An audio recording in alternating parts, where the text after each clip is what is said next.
What's up, guys? Welcome to Life Knowledge. My name is Justin Alphabet. Go ahead and like, comment, and subscribe down below. Stay to the end of the video so you get all the information that you need. Today we're going to be talking about how to stop being a people pleaser.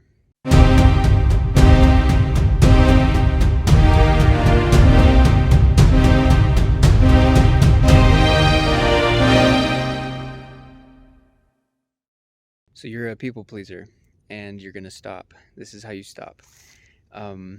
There are a couple different things you can do specifically to make sure that you're not being a people pleaser anymore. And first we have to understand why it is that you are a people pleaser in the first place. Most of the time, people pleasers are people who want to have peace and don't want to, stir up the pot or create fights. And typically these people are, middle children's, children who are the middle child between an older child and a younger child. And they're the peace bringer between the two. And,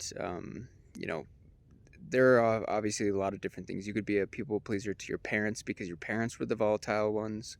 And you had to create peace between, the entirety of your family.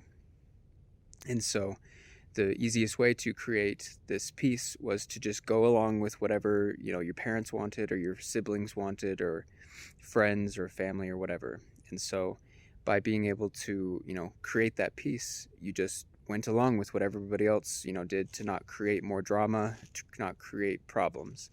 And these people may have, told you, stop being such a problem. You always don't want to do this, or we're going to do it my way, or, it's my way or the highway, or we're doing it this way, or whatever it might be.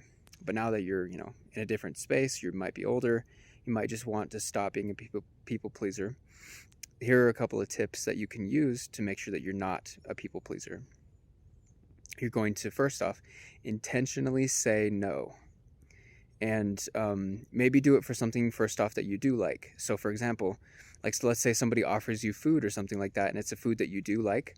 You're going to intentionally say no, and you're intentionally going to expect that they're going to be like, well, don't you like this food? This is something that you like.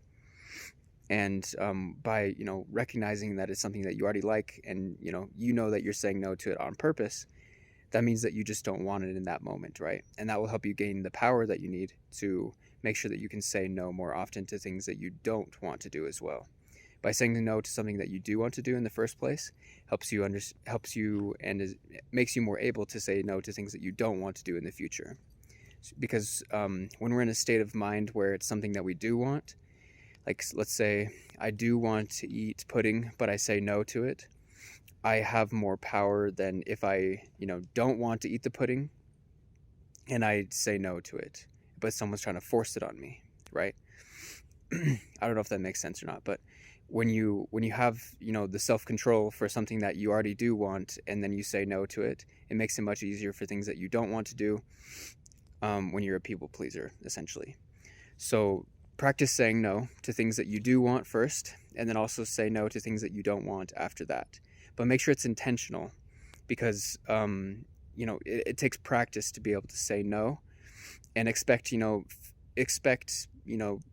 someone to deride you, say, why are you saying no to this? Why? And typically, that's how people pleasers are created, is when there's friction, right?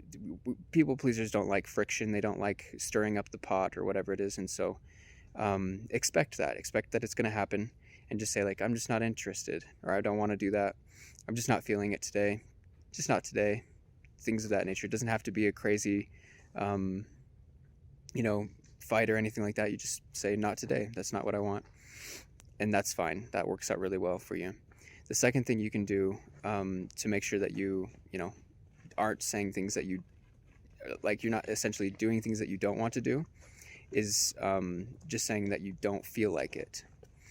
I just don't feel like doing that. It makes it a lot easier for people to, respect that and understand that you just don't feel like doing something today. Okay, so the first thing you can do is say no. Second thing you do is say, I don't feel like it. And third thing that you want to do is say, I have to think about it. That's the third thing that you're going to do. The reason why you're going to do this is because typically when you give yourself more space and time to think about something, other people will forget that you're going to make a decision about something, and then they'll just move on with their lives. Most people aren't thinking about us as much as we think they are. So they're typically just worried about themselves. They're in their own little world. They aren't thinking about you or I, or specifically yourself, as much as you think they are. Most people don't care about other people that much, shockingly and surprisingly enough. Like, they're just worried about what they have to get done, what they want, and what they fear. People only care about what they want and they fear and what they care about more than other people. So essentially, just if you give yourself more time and say, like, I want to think about it, that will give you more time and space to make a decision. And you can check in with yourself and be like, do I really want to do this? Is this something I really want to do, that I have time for, that I can calendar, that I can schedule? You can say, then, I don't have time in my calendar. I can't. That's not something I can do right now. And that's not a lie. You don't have to lie to people. You don't say, I can't do that, because technically, physically, you probably could do what they're asking you to do. Like, for example, like, let's say, your boss asks you to do something at work. You can say, like, that's not something I'm able to do right now because I have some other things I'm working on. Is this a priority, and would you like me to prioritize this over those other things? And they can decide that for you, or have somebody help you, or things of that nature. Ask what you want your boss to have you prioritize, or if it's somebody who has authority over you, or you work for, or is in your family or whatever. And ask about prioritizing things, like, what is the most important thing we need to get done right now? That can be important as well. And the other person might realize, oh, you know what, that's not as important as the other things that I've been asking you to do. You need to do what you're doing right now and continue on your path, if they're responsible and reasonable and whatever. So like I said, the 3 things you can do: say no more often to things that you do want to do and things that you don't want to do, so you have more control. And then second, I feel, right? And third is I think. So you can use those 3 things, like, I need to think about it, I'm not sure I feel like doing that, etc. So if you guys have any questions, go ahead and comment them down below, and let's stop being people pleasers and level up. Have a great day.